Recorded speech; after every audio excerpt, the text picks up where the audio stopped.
imposibleng lumabas yung sasakyan sa mga photos po ni dating Congressman Saldico noong November 29. Tama? Kasi paano lalabas yung sasakyan na November 29? Napili lang December 18. Walang prior owner before December 18. Madaling sabi, pinicturan lang mo. Di ba? Booking na booking yung pinagtayong kwento. Yun, mga kababayan, talagang lalabas ang katotohanan. May timeline mismatch, mga kababayan, madaling sabi. Kasi sa claim po ni Saldico, may litrato na siyang November 29, 2024, kung saan nag-deliver siya ng mali-malitang pera, di ba?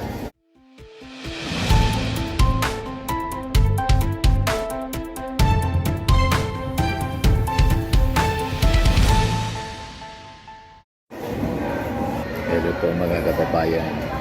So tuluyan na po na nagkabutas yung possible AI generated and fake news na video po ni dating Ako Bicol Representative Saldico. Ito'y matapos po na ilabas ng Billionaire News channel yung kanilang masusing investigative report. At dito po napatunayan na walang kinalaman ang ating Pangulong Bongbong Marcos at si Speaker Martin Romualdez sa mga peking kwento at AI-generated clips ng dating congressman. So lumalabas po na yung kanyang aligasyon ay talagang fabricated, misleading siya at walang katotohanan po. Pag tinignan mo, talagang kaduda-duda po. Magkaiba yung unang series ng video. Ibang yung mukha sa pangalawang series ng video niya po. Maraming nakapansin eh. Una po yung sasakyan sa litrato. Yung model, yung MC20 Maserati. Na-check po yung kailang binili po. Lumalabas mga kababayan sa research ng Billionaire News. Binili ito at pinangalan noong December 18, 2024. Yung seller niya po, Socalo Trading. Seller Socalo Trading. Ang may-ari, Federico Jr. Guillem Datoon. Ang halaga nito, 20 million pesos. Brand new siya, yung status, imported. Walang record po na naibenta o nagamit o nailabas bago ang official date ng pagbili. Kasi brand new yung unit po. Walang prior owner. Nabili lang noong December 18. Wala pang physical transfer bago pa yung pitsang yun, mga kababayan. Kaya imposibleng lumabas yung mga photos. Imposibleng lumabas yung sasakyan sa mga photos po ni dating Congressman Saldico noong November 29. Tama? Kasi paano lalabas yung sasakyan na November 29? Napili lang December 18. Walang prior owner before December 18. Madaling sabi, pinicturan lang mo. Di ba? Booking na booking yung pinagtayong kwento. Yun, mga kababayan, talagang lalabas ang katotohanan. May timeline mismatch, mga kababayan, madaling sabi. Kasi sa claim po ni Saldico, may litrato na siyang November 29, 2024, kung saan nag-deliver siya ng mali-malitang pera, di ba? Sa isang bahay. At nakaparada doon ang MC20 Maserati na sinakyan.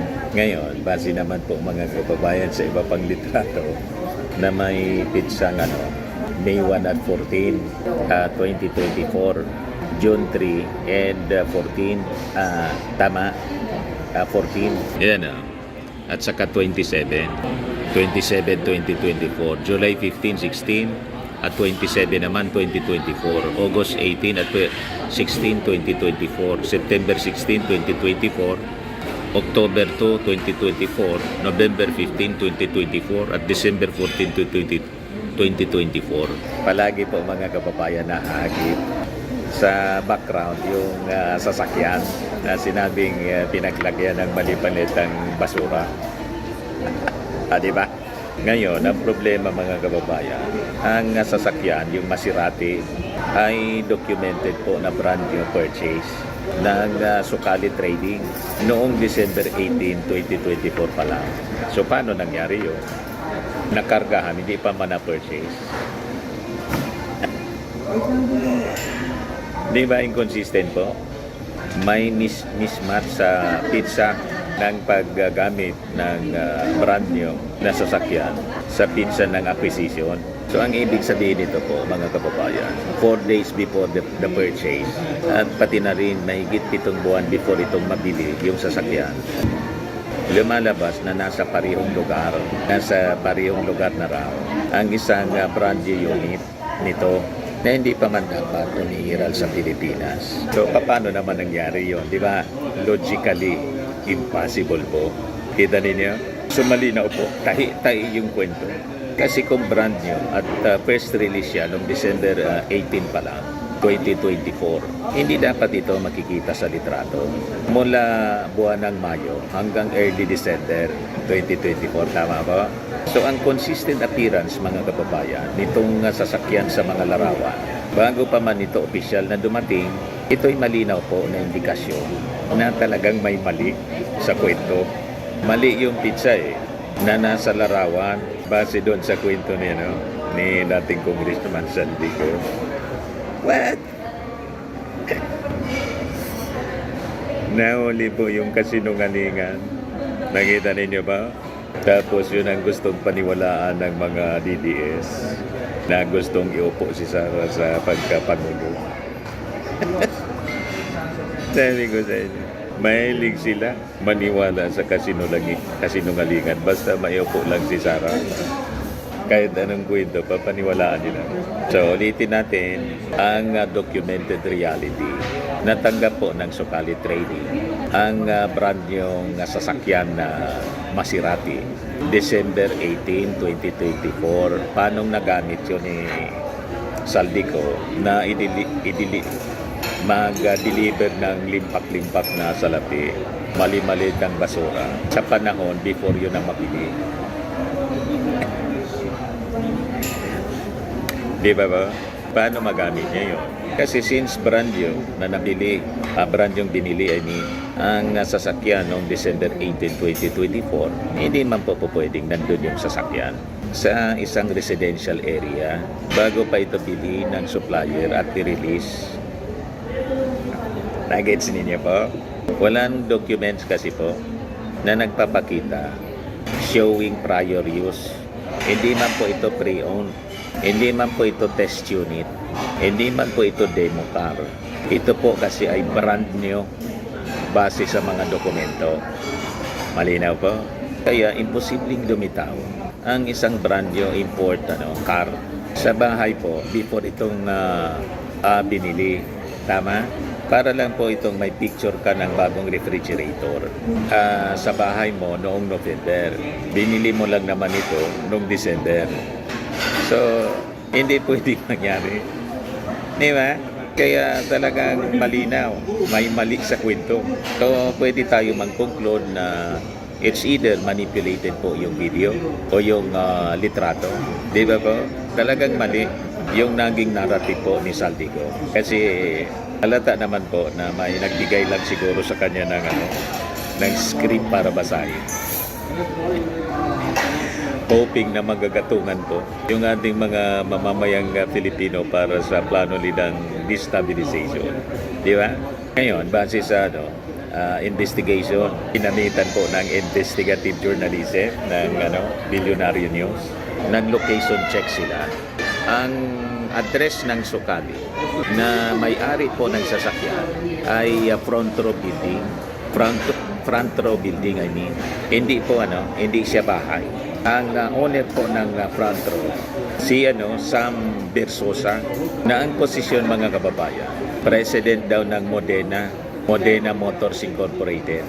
Ayan owner ng front row, Sam Bersosa, ang posisyon niya president ng Modena Motors Incorporated, sole Maserati distributor siya dito sa ating bansa. Di ba? Ang galing ng research ng Bilyonaryo News Channel. So with this, mga kababayan, talagang marami pang dapat malaman ng ating mga kababayang Filipino.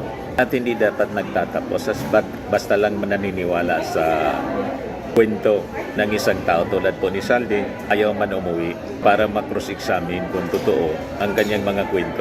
Di ba ba? Tama yung sabi ng mga legal experts. Yung mga kwento sa video ni Saldi ko, walang legal weight po. Kasi po, kung titingnan natin, susuriin nating maigi, hindi po nagtutugma ang address ng kwento niya.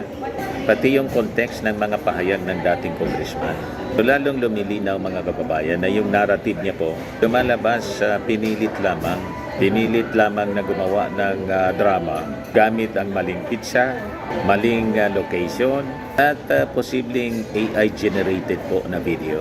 So makikita natin dito kapag tinagalo po ang AI generated videos at mga misleading na claims, lumalabas ang totoong kwento. Talagang nagsisinungaling po yung dating congressman. Kaya ngayong appeal natin kay Kabayang Saldi, I think ill-advise po kayo. Huwag kayong susugal sa maling kampo, di ba? Makinig ka doon sa advice ng mga taga CBCP. Sabi nga natin, dati ka man sanok, dati kang seminarista, bakit hindi mo pakinggan yung advice ng mga bishops na umuwi ka na lang at makipag-cooperate sa investigasyon ng gobyerno. So makikita natin dito mga kababayan, lumalabas dahil sa nabuking na mga facts sa series ng videos na pinalabas po ni Saldico, lalong lumilinaw po na walang kasalanan po si PBBM. Tulad ng kiniklaim, pati si Martin Romualdez, tulad ng kiniklaim po doon sa mga series of videos na pinalabas ni Saldico. Walang pananagutan yung ating Pangulo at si Martin. Timeline, dokumento at aktual na transaksyon ang nagpapakita ng katotohanan. At doon mga kababayan sa pag-imbestiga ng Bilyonaryo News Channel, dahil mismatch, lumalabas talagang tahi-tahi yung kwento doon sa video yung pinalabas po ni Saldico. So, lahat yun kasinungalingan mga kababayan. Hindi magtugma yung mga pizza ng release ng sasakyan sa aktual na paggamit.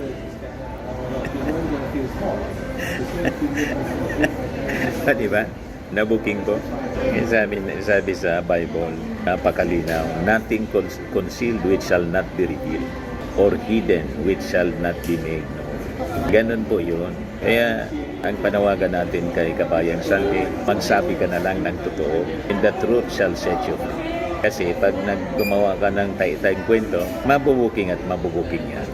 Di ba? Lalabas at lalabas yung totoo sa tamang panahon. Ito na nga po, lumabas sa tamang panahon ang katotohanan mga kababayan. Ayan lang po ang ating short video ngayon. Ako po si Dante Maravillas. Bye-bye po.